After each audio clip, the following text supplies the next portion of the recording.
Hi.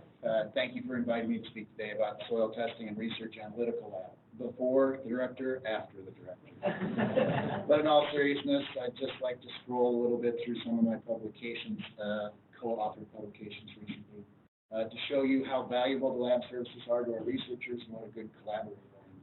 What drives me is the honor and privilege of being part of this lab that has such a legacy in our department. What drives me is the challenge of providing quality, timely results for every sample, for every client, for over 100 tests. What drives me is the pursuit of perfection as it relates to good laboratory practices. That means that our results are reliable, they're accurate and precise. It means they're repeatable, right? Yes. It means that they're auditable. It means that I did the work and I charged the right amount for it, and that it's peer reviewable. It's recognized by scientists worldwide. How do we do this? What is good laboratory practices? We establish and follow procedures. We maintain proficiency through laboratory proficiency programs. That we validate our methods and we use certified standard reference materials. And we run the samples in duplicate, both batch duplicate and instrument duplicates. That we keep original data. That we assign instruments. Multiple users create multiple headaches, and ownership creates responsibility. We calibrate instruments. We calibrate them with certified reference standards, and we verify the calibration with certified reference standards from a different vendor. We use sophisticated Excel spreadsheets to track the mean and standard deviation so we know that we are within our goal. And we maintain good records. We are a soil testing lab, which means we provide a full suite of soil measurements and over 100 crop-specific recommendations that services anyone who's interested in their soil fertility. This spring we'll do about 5,000 soil samples at $17 a pop, bringing in about $85,000. But what drives me is the Research Analytical Laboratory. I want to contribute to research, so we do soil, plant, and water testing, as well as specials. Specials can be any kind of animal tissue, from the vet med college, the medical college, the fisheries department. We do rare earth metals and nanotech stuff from the engineering college. We do hydrochar and biochar from our partners at DBE, as well as a bunch of other stuff. We've doubled the amount of samples we're pushing through RAL. And we did that by buying new equipment. When we inherited this lab, it had zero capital assets. For those of you who don't know what a capital asset is, it's something that's worth more than $5,000 or less than 10 years old. That's right, zero. Now we have over $550,000 worth of capital assets, which means we have new testing equipment for almost every major test. I can't acknowledge each of these individually, but about $600,000 in awards that we've received since we took over. Our revenue keeps improving, and that blue part is our focus on the research work that we do. Almost 3/4 of our revenue coming from the RAL.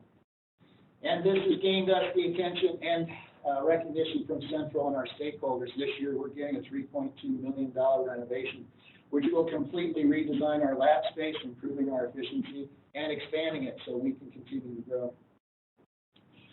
The main thing that's driven our success is my staff.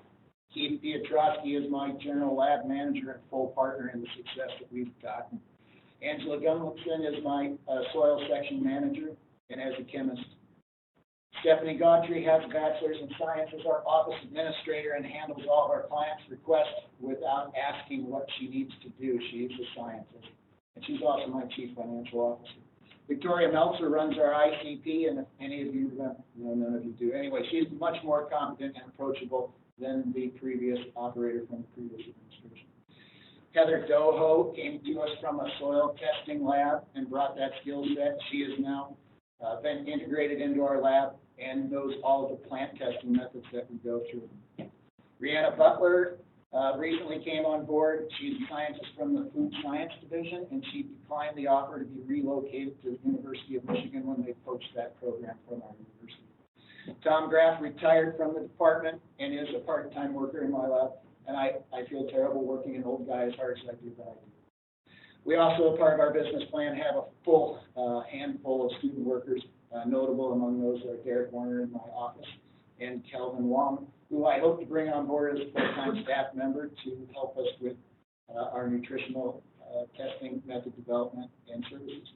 And I beat it by a lot, so thank you.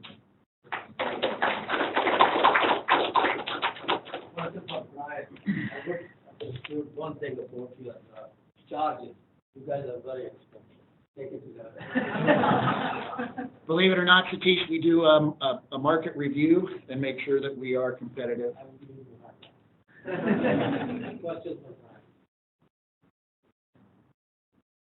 Excellent work, yeah. What's the most exciting thing you're gonna get with that $3.2 million in your opinion? It's really the facility we're in. It's a 50s bomb shelter, and so the environmental controls are poor, which contribute to poor instrument performance. So we're going to gain a lot of improvement in just the facility. Also, the layout of it, reorganized so that people don't have to go into the hallway to transport samples from one section of my unit to another. It'll be seamlessly within the unit, removing the office space. There's going to be little portholes in the hallway so people can come through and watch us like the lab rats that we are. We're really just excited to gain the recognition that this unit is valuable to the researchers and stakeholders, and that the investment is there for us. We're a self-sustaining unit. We don't get any money to support the salaries or the work that we do from the university or from the department. We generate all of our revenue and support ourselves from the testing services we provide, which aren't that expensive. What is the open house? Well, that is a good question. We would love to have it on schedule when it's supposed to be completed at the end of August. So I find it very hard to believe, as the contracts are still coming in, they have one more week for all the various contractors to submit their proposals. Then there's a month's time to select the winner, that they'll get a $3.2 million renovation done in 5 months. But fingers crossed. Any questions from Mike? Thank you, Brian.